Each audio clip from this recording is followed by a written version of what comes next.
saya tunjukkan sama Allah, saya berusaha, saya bekerja keras gitu.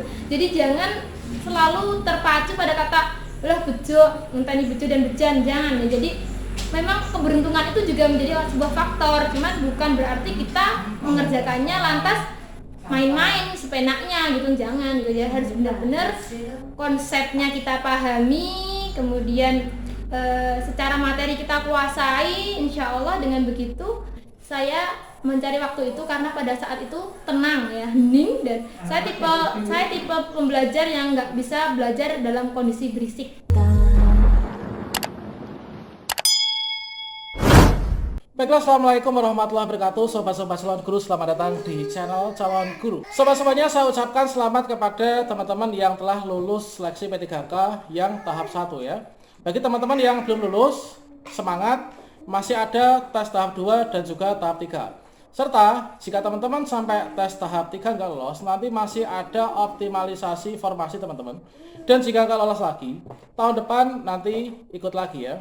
Nah, sobat-sobatnya, untuk persiapan di tes tahap 2 dan juga tahap 3, pada video ini kita akan berbagi informasi dan membagikan tips-tips untuk lolos tes tahap 2 yang bersumber dari rekan saya yang telah lolos untuk seleksi P3K Guru yang tahap 1. Semoga ini nanti bisa menjadi pembelajaran bagi teman-teman sebagai bahan strategi ya, yang nanti akan diterapkan untuk seleksi P3K Guru yang tahap 2 dan juga tahap 3. Silahkan simak video ini sampai selesai ya.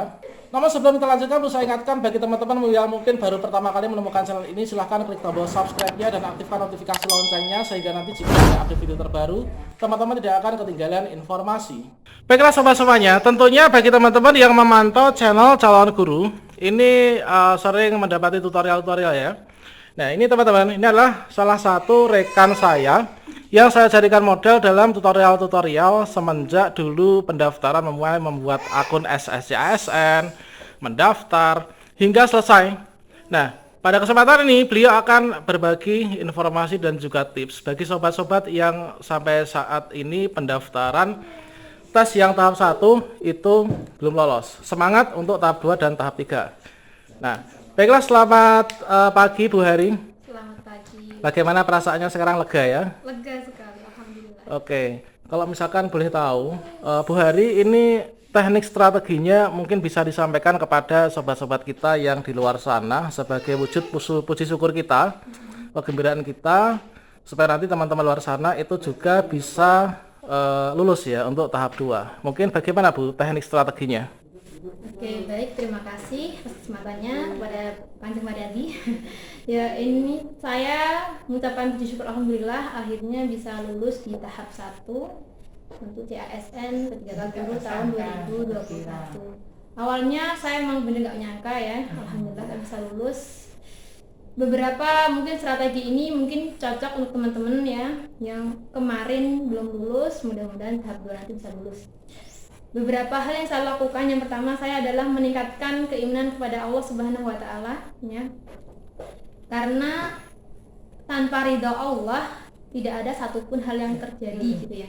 Nah, semuanya terjadi atas ridha Allah Subhanahu wa taala. Jadi saya perbaiki sholat saya yang biasanya mungkin sholat di akhir waktu atau mungkin rending-rending kayak gitu. Oke, kita perbaiki sholat kita, sholat di awal waktu, kemudian sholat tepat waktu, kemudian jangan meninggalkan qiyamul lail sama sholat duha ya. Kita mohon sama Allah agar bisa diberikan kelulusan nanti di tahap 2 tuh. Kemudian untuk strategi belajar, saya akui saya belajar ya teman-teman ya. Jadi jangan mengandalkan si bejo dan si bejan. Saya tidak suka ya segala sesuatu tuh kebetulan, nggak ada di dunia ini yang kebetulan.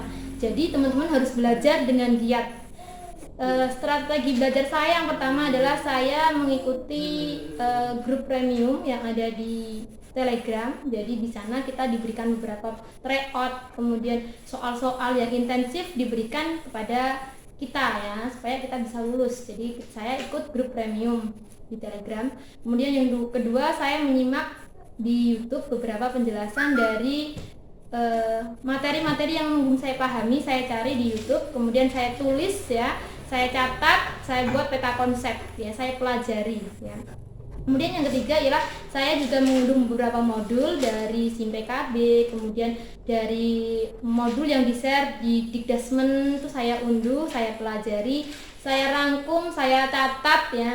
Kapan saya melakukannya? Karena saya jujur ya, saya mempunyai 3 orang anak dan saya tinggal sendiri bersama anak-anak saya itu. Saya belajarnya tengah malam ya, setelah qiyamul lail saya belajar dari jam 1 malam sampai jam 4 pagi ya.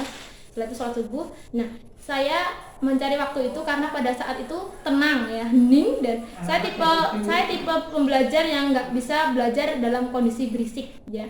Jadi harus tenang. Kemudian saya rangkum, saya pelajari, dan alhamdulillah banyak memang materi yang keluar. Kemudian yaitu ketika kita sudah belajar seperti itu, sudah berjuang sekeras itu, maka sebelum berangkat ujian jangan lupa teman-teman juga harus minta doa kepada orang-orang solih ya, atau orang-orang terdekat kita, kedua orang tua kita, kemudian tetangga kita, anak-anak yatim ya, para janda, itu insya Allah doanya makbul. Jadi ketika sebelum berangkat ujian minta doa pangestunipun ke orang-orang tersebut gitu. Kemudian selanjutnya ialah bersedekah, jangan lupa juga bersedekah sebelum kita melakukan ujian ini. Jangan lupa teman-teman untuk bersedekah ya, karena insya Allah dengan sedekah yang kita keluarkan bisa menjadi penolong bagi kita dalam menyelesaikan soal-soal nanti. Kemudian jaga kesehatan, ini ya, jaga kesehatan supaya tetap prima ketika menghadapi ujian nanti ya. Jangan sampai ketika ujian nanti kita malah dalam keadaan down karena memforsir belajarnya ya. Jadi memang benar-benar di manajemen sebaik mungkin ya, karena di samping kita mempersiapkan ujian tahap 2 ini kan kita masih melakukan aktivitas-aktivitas ya, mengajar dan lain sebagainya. Jadi memang pintar-pintar kita dalam manajemen waktu. Jadi cari waktu yang benar-benar teman-teman itu bisa, karena kemarin saya sibuk sekali, saya belajarnya tengah malam seperti itu gitu. Dan saya menikmati gitu, saya menikmati sekali, saya tunjukkan sama Allah, saya berusaha, saya bekerja keras gitu.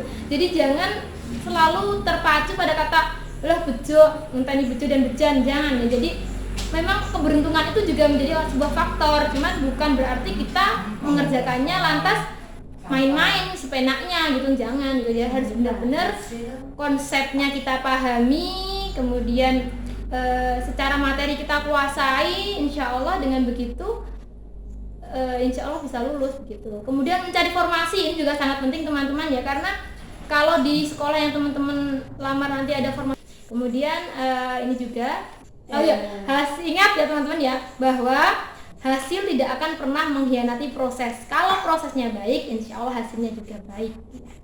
Allah akan melihat perjuangan kita, memberi ridho kepada kita.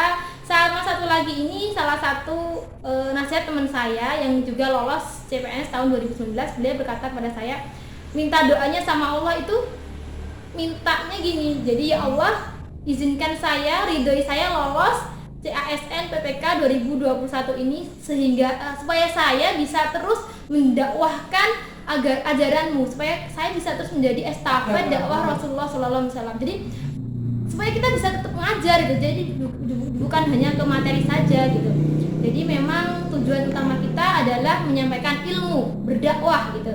Karena 3 amalan yang tidak terputus pahalanya adalah amal jariyah, kemudian ilmu yang bermanfaat, dan juga anak yang solihin tadi juga. Jadi teman-teman, saya doakan semoga lolos di tahap 2 ini ya, semoga bisa meraih kelulusan dan sukses selalu untuk teman-teman semuanya. Tanpa bermaksud menggurui ya teman-teman ya, saya hanya berbagi, semoga bermanfaat. Terima kasih. Oke, satu lagi Bu, yang dikeluhkan oleh teman-teman itu kan terkait tentang soalnya yang cukup panjang itu kan. Iya. Masing-masing soal itu bacaannya panjang banget, satu monitor. Nah, itu teknik untuk bisa memahami dan menentukan jawaban yang tepat. Itu selain konsentrasi, itu apa saja kira-kira? Baik, memang soal-soal ya itu rata-rata adalah analisis atau implementasi dan satu monitor penuh ya, memang benar sekali. Nah, itu yang pertama teman-teman lihat adalah pertanyaannya dulu. Jadi dicari pertanyaannya dulu, kemudian kalau sudah pertanyaannya, oh berarti yang ditanyakan ini ya. Nanti kita baru lihat di soalnya, oh kemudian kita baru lihat ke jawaban-jawabannya. Jadi pertama dulu yang ditanya, apa yang ditanyakan? Jangan langsung dibaca secara keseluruhan, jangan, nanti waktu kita akan habis terbuang sia-sia di situ. Jadi dicari dulu apa yang ditanyakan oleh soal nomor ini misalnya. Gitu. Jadi dicari pertanyaannya terlebih dahulu. Kalau kita udah tahu, oh yang ditanyakan ini, baru kita masuk kepada pernyataan-pernyataannya, baru kepada jawaban. Juga teman-teman jangan menyepelekan satu nomor, itu sangat penting sekali. Satu nomor itu 5 poin, jadi penentu sekali gitu. Jadi jangan sampai satu nomor itu terlewatkan, jadi jangan sampai satu nomor itu tersia-siakan. Jadi benar-benar harus concern. Jadi kita anggap butir demi butir soal itu adalah emas yang harus tidak boleh kita lewatkan gitu ya. Benar. Oke, ya. Mungkin ada lagi Bu yang ingin disampaikan kepada teman-teman? Untuk teman-teman tetap semangat, saya yakin teman-teman bisa.